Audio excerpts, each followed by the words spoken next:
Okay, so we bought another internet mystery tractor.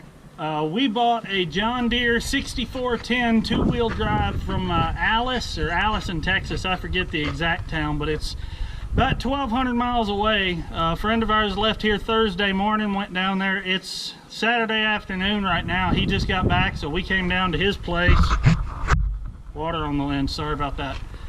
We came down to his place. We just unloaded it from his trailer. Brandon is taking it for the very first test drive right now. Then we're gonna load it up on our trailer behind the old white pickup and take it home. This is gonna be the biggest load I've pulled with this pickup since I rebuilt the engine, so I'm curious to see how it does. Stay tuned.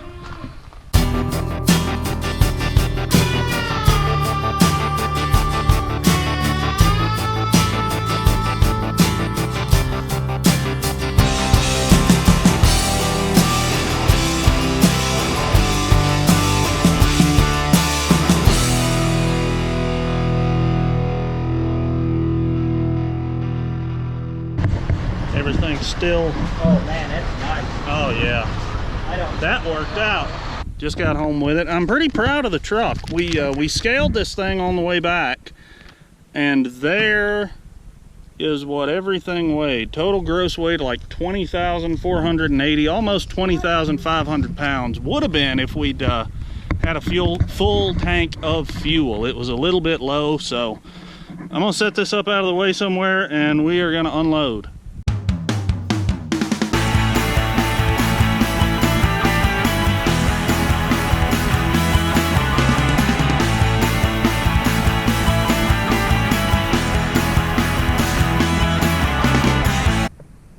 Before we take a real good look at this 6410, I just want to take a second and say thank you to all of you watching this.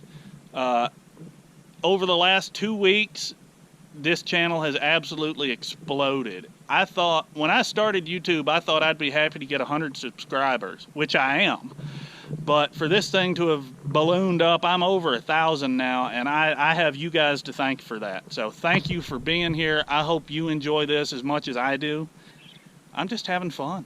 I hope you are. It's a blast. So with that said, let's take a look at our new tractor here. This is another one we bought sight unseen over the internet, had it picked up in Texas and hauled back. The rear tires are shot, but that's no big surprise. Front tires they're okay. They're not great, but they'll do for a while. 3 hydraulic services, or selective control valves, whatever you want to call them. 540 or 1000 PTO. It's got the 540 in it right now. We'll have to swap that around. Overall, it looks like it's in halfway decent shape. This cylinder is leaking. It'll have to be resealed. We know the lights don't work. Before we bought it, the seller took it to the John Deere dealer down there in Texas. They replaced the starter and they told us the lights did not work. Let's climb up here and see what we got. One thing I want to point out before we get in, you can kind of see a little right there. It's orange, and then if we look underneath, it is definitely orange. This was an old state or county highway department tractor that was used for mowing the side of the roadway down there in Texas, until the gentleman we bought it from got it and he used it in his hay operation. Plastic broken right there, not the end of the world. Over here we've got control levers for our 3 hydraulic valves. What is range shift, gear shift, forward and reverse, throttle, electronic 3-point control. This looks like, we'll have to get in the book and find out. Ashtray, PTO, air conditioner controls. We know the air conditioner works, but Because this tractor was from South Texas, the seller never used the heater. Literally never turned it on, they said. So we're hoping it works. If not, I'm sure it'll be an easy fix. Radio's up there. Got a mirror, got another sunscreen. And it's already got a mount in here for our bail monitor. That's nice. So you could get, this one doesn't have it, but we're talking about adding it. You can get a buddy seat that mounts somewhere right in here so you can take a passenger with you safely. All right, one comparison I want to make real quick between this and the New Holland. I hope you can see this, but the cab is a whole lot narrower. There's not as much room. But one thing I do like, on the New Holland, this whole side is the door. The whole thing opens up. But on this one, even though the door is smaller, you've got these two side windows you can open and get some airflow if you're not using the air conditioner. That's really nice. All right, I had to get my helper rounded up. You can't quite see her yet, but I'm sure you will.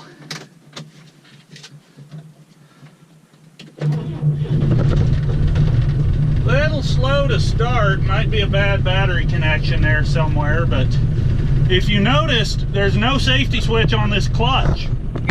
I was able to start it just by turning the key. Ivy's checking it out.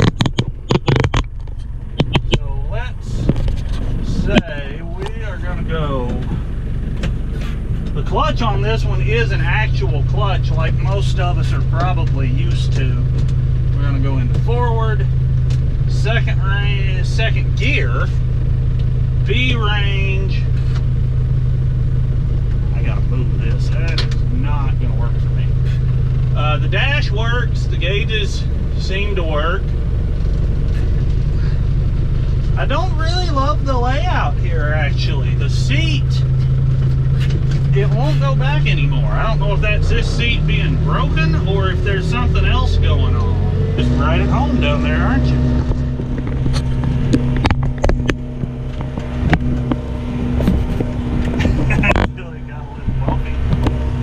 This is a very short wheelbase tractor, so the ride is not quite as nice as a bigger machine might be. Now this one, if you watch the gear shift here, you've got a clutch to shift your ranges, but you can shift 1 through 4 without it. All right, the reason we were looking for another tractor, specifically something like this, 2-wheel drive, approximately 80 to 90 horse at the PTO, is to replace the Belarus 420A that a lot of you have seen in some of my other videos. Nothing against the Belarus, it's been a great tractor and it's gotten us to where we are, but it's time for an upgrade. It's an open station, so at the end of the day, when you're done running it, you're tired, you're dusty, you're hot, and moving up to something like this with a cab is just a huge improvement in operator comfort. And moving to a tractor with a 6 series frame size, it's heavier than the Belarus, and the 420, every so often with that big Heston baler, it would get a little light on the front end. This tractor has a big enough frame, it won't do that, and if that does become an issue, this one also has 800-pound suitcase weights on the front of it. But, I mean, everything except the horn seems to work okay. The horn and the lights, we know they don't work. But everything else seems solid. The PTO works. The air conditioner is blowing nice and cold. And the ride is actually pretty decent. This is a much smaller tractor than the TS115, which is nice on the one hand because being 2-wheel drive and small, it has got a really good turning radius, especially if you use the split brakes to steer with like I just did there. And the brake pedals do lock together, and work. Brakes are good. That's nice, because brakes on these tractors are not a really easy thing to work on. Old tape deck, and yes, I said tape deck. It's actually got a cassette tape player that I cannot figure out how to turn on. Seems to work. Bunch of switch blanks over here, which will be nice if we end up adding any auxiliary lights. But it seems, as much as I hate to admit it, it seems like this is a nicer, this tractor is in much nicer, much better condition than the TS115 I just bought. This tractor, we're going to do a full service on it, just like the TS115. We're going to change all the oil, change all the filters, just so we know all that's done and done well, and we don't have to worry about it. Let's try the differential lock. Differential lock works. Tap that again, turn it off.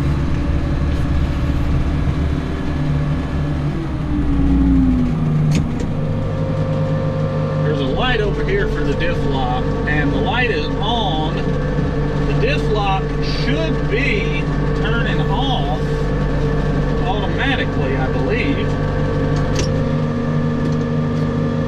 I'll have to sort that out. But this tractor is actually in reasonable condition. It's got 6,517 hours on it, and like I said, the first time we ever saw this thing was when we pulled up at our friend's place in Greeley to load it and bring it home. And I'd say we got luckier on this one than we did that New Holland. This tractor, I have no problem. Once we change the oil and filters, I have no issue throwing this thing on a baler and going straight to the field with it. The New Holland, I got a video coming on it real soon. I've got a major problem with that tractor that you have not seen yet. So make sure you're subscribed. Make sure you click that little bell icon so you get the notifications. But that tractor has a big problem that is going to cost some money. So yeah, you'll get to find out all about that here in the next video or two. I'm gonna do another video here real soon comparing this tractor to the 115 to a bunch of others that I looked at and kind of explain why we bought the 115. But this one in particular, I am thrilled with. I think it's going to be just about perfect for what we want to do with it. It doesn't have a loader. It doesn't need a loader. A loader, the only thing we would use it for on this tractor would be handling bales. And we already have enough tractors to do that. We've got a loader for the 115. That's what we're going to load with out of the field. We've got a loader on the Ford 8210 out at the feedlot. That's what we're going to unload with. This tractor's sole purpose in life is to run our round baler. We may put it on that New Holland swather if, for whatever reason, the TS115 is not able to go to the field, not able to work.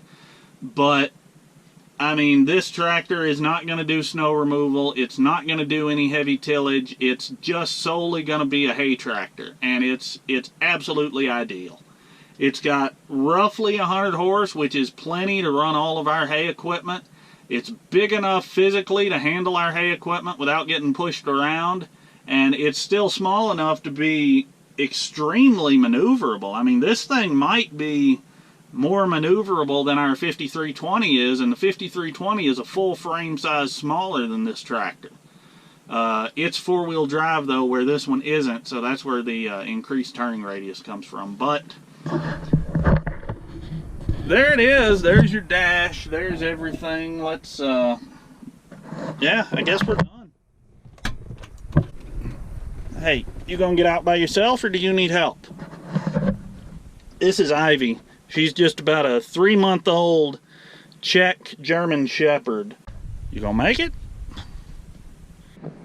Well, there it is. There's our John Deere 6410 that we just bought. It's gonna be our new hay tractor.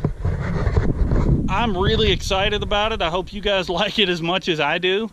It's Sunday afternoon right now. This tractor seems to be in such good shape. I think we'll have it in the field by tomorrow afternoon. We would have been in the field with it today, but we couldn't get filters to do the service. The local auto parts store didn't have them, and it's been raining. It rained all night last night, and it rained most of the morning, so everything's really too wet for us to work with anyhow. So make sure you're subscribed to see more of this thing. We're going to be doing a lot more with the New Holland here coming up. I actually had it hooked up ready to go to the field yesterday until I discovered a really big problem that we're going to have to sort out. So make sure you're subscribed to get more info on that. And thanks for watching.